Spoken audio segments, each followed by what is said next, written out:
If you've ever felt invisible in your own family, if they looked down on you while smiling at your money, then maybe you'll understand why I did it. My name is Catherine Monroe. I was born rich. But for 10 years, my family thought I was a broke, single, failed daughter.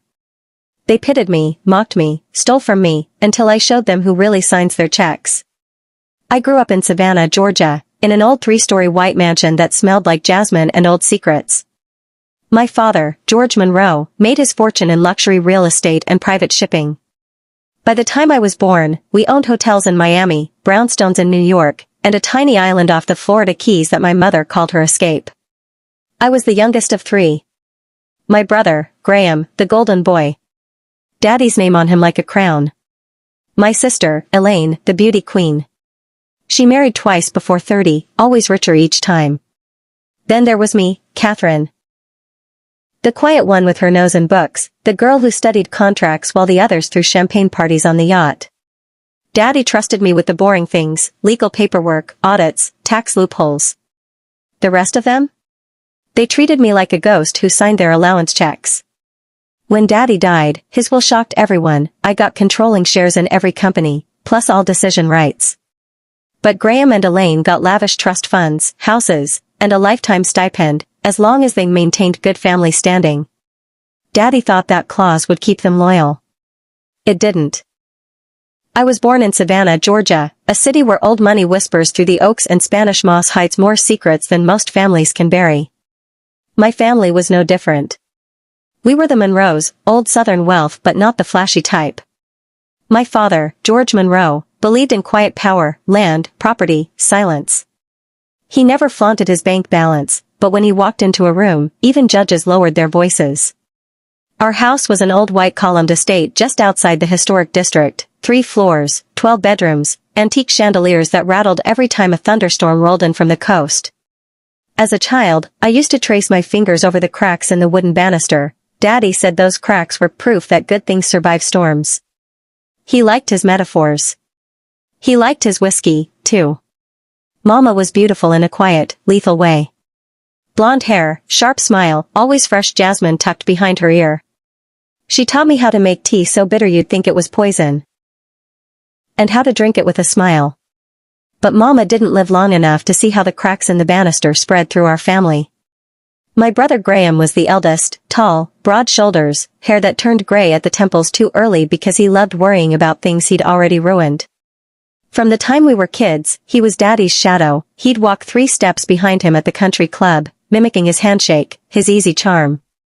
When Daddy said, "This land is legacy," Graham's eyes lit up like he'd just been crowned king. Elaine, my sister, came next, 5 years older than me, stunning in a way that made people forgive her cruelty. She had the gift of making you feel seen, and then small, in the same breath. She married her first husband at 19. By 24, she'd traded him for a man twice her age with triple the money. Both weddings were paid for with Daddy's offshore dividends. And then there was me, Catherine. The spare child. The smart one. The disappointment with dusty shoes and hair I never bothered to iron straight. I learned early that the best place to listen was from doorways I wasn't supposed to stand in. I'd hover outside Daddy's study while Graham begged for more investment capital. I'd watch Elaine slip antique silver into her purse and call it a keepsake. I never said a word. Because I was Daddy's real shadow, the one they never noticed. Daddy trusted me with what mattered, the books. The lawyers. The contracts nobody bothered to read. By 16, I could scan a property deed in 10 minutes and spot 3 ways the tax office would try to bleed us dry. While Graham popped champagne on Daddy's yacht in Florida, I was in Atlanta with Daddy's accountants, learning how to make a loss look like a loophole. While Elaine posed for glossy garden party photos, I was rewriting clauses to keep our houses from becoming someone else's payday. Daddy used to sit across from me at his desk, big oak thing covered in old ledgers and a tarnished silver flask. He'd lean back and say, "Kath, they'll thank you when I'm gone." He was wrong. They never thanked me, but they'd sure remember me. Every Sunday, the whole family gathered in the rose garden behind the house. Graham and Daddy would argue politics. Elaine would sip mimosas and practice her polite cruelty. "Oh, Catherine, you still driving that old truck? You're so quaint." I'd nod and smile and offer to pour her another glass, all while memorizing the new diamond bracelet she'd wear, knowing it probably came from a jewelry safe Daddy never meant her to touch. I kept a notebook hidden under my mattress, every piece of silverware that went missing. Every suspicious withdrawal Graham made from the renovation fund. Every shady check Elaine forged Mama's signature for back when she was alive. The night Daddy got sick, he called me to his room. He was thinner than I'd ever seen him, but his eyes were sharp as a hunting knife. He handed me an envelope, thick, sealed with red wax. In case they forget who you are. I didn't open it then. I didn't need to. I already knew what it was, power in paper form. Daddy never believed in fair fights. He believed in leverage, and I was his last piece of leverage against my own flesh and blood. The day we buried Daddy, the rain fell so hard the garden flooded. Graham delivered a eulogy that sounded more like a campaign speech. Elaine wore Mama's pearls and wept perfect tears for the photographers. After the funeral, they turned to me, expected me to hand them the keys to the house, the cars, the island, the hotels. Instead, I read the will in Daddy's study, the same study where Graham's shadow used to stand. The lawyer cleared his throat and said the words that turned the air cold. Miss Catherine Monroe shall inherit the controlling shares and executive power over all Monroe holdings and related trusts. Graham Monroe and Elaine Monroe shall receive annual trust stipends contingent on maintaining the good family name. Elaine's face cracked first. Then Graham laughed, a hollow, angry laugh. He thought he could talk me out of it. But I was Daddy's daughter, not their fool. After that, the phone calls came daily. Graham begging for just a small transfer to cover debts he swore were temporary. Elaine inviting me to lunch to talk about restructuring assets, code for sign the shares over to her before she asked nicely twice. They didn't know I'd already found the shell companies they were funneling my father's money through. Didn't know I'd hired a forensic accountant who owed Daddy favors.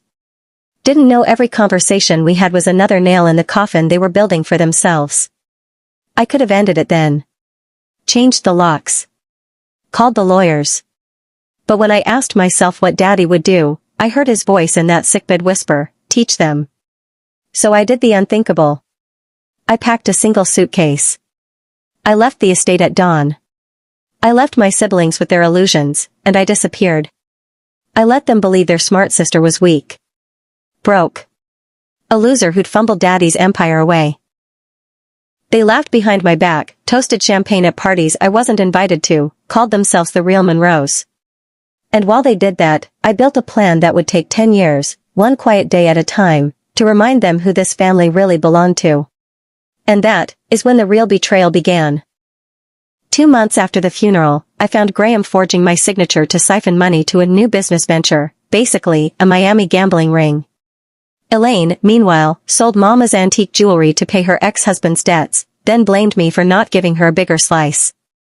They smiled at me in public, our quiet little sister, the shy heiress, but behind closed doors, they mocked me for never showing off wealth. I never liked parties. I didn't throw lavish charity balls. I wore plain clothes, drove an old Ford pickup. They called me cheap. Lazy. Boring. They forgot I had the power to freeze every dollar they touched. I could have cut them off overnight. But Daddy always said, teach them, don't crush them. So I did something nobody saw coming, I vanished. I left the mansion. Moved into a tiny apartment in Asheville, North Carolina. Told everyone I'd needed a break from the family drama. I sold my car, swapped it for a used Toyota Corolla with a dented bumper.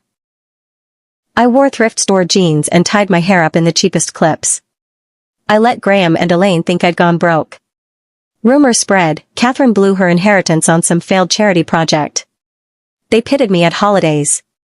Or worse, bragged about helping me by sending me grocery money from my own trust. They thought they were heroes. They thought they'd won. 10 years. That's how long I stayed gone. But behind the scenes? I was building something bigger. I used secret shell companies and my father's old offshore accounts to buy up parts of Graham's failing businesses, anonymously. I invested in Elaine's second husband's startups, the same ones she lied to me about. Every time they borrowed money from a friend of a friend, that friend was me, hidden behind layers of LLCs and signed NDAs.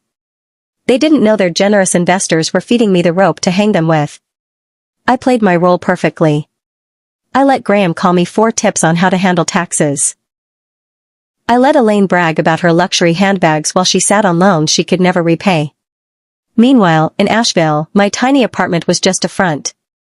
Behind it was a second home, a sleek modern condo under a different name, filled with files, legal records, and private investigators who tracked every dirty deal my siblings made.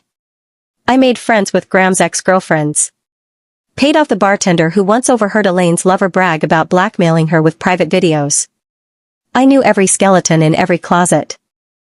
One winter, I came home for Christmas. The family forced me to sit at the kids' table with Graham's spoiled teenagers. Elaine gave me a Goodwill sweater, with the tag still on it. After dinner, they laughed at me behind my back, about how I'd probably ask for gas money to get home. They didn't know I'd already scheduled the board meeting that would make that night the last time they'd ever laugh at me. Spring. Savannah. Daddy's old boardroom. I summoned Graham, Elaine, their lawyers, and the remaining family shareholders. I walked in wearing the same cheap jeans they loved to mock. Hair in a ponytail. But this time, I carried a thick black folder with a smile on my face. I feel happy and proud of myself. I laid out every forged loan.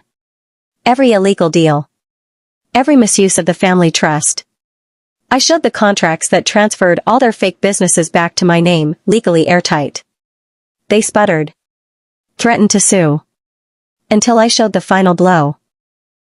The morality clause in Daddy's will. Fraud equals termination. Goodbye trust fund. Did I take everything? No. That would be easy. Too clean. Instead, I forced them to sign over their houses, then I let them live there for free under new terms. They'd earn it back by working for the family business, at entry level. Graham, once the CEO, now cleaned hotel kitchens. Elaine, once the designer socialite, managed linens and guest complaints at our lowest grossing property. They wore fake smiles for Instagram, but behind the scenes, the staff knew the truth. The twist nobody saw coming? I never kept a penny for myself. I donated my cut, over $80 million, to local schools, women's shelters, and legal aid groups. Every news outlet wanted the story. Heiress gives it all away, teaches greedy family a lesson. Graham and Elaine couldn't sue, they'd signed every waiver. They couldn't spin it, I had every receipt. Now I live in Asheville, for real this time. I still drive that dented Toyota. I sit on the board of the Monroe Foundation, in Daddy's name, not mine.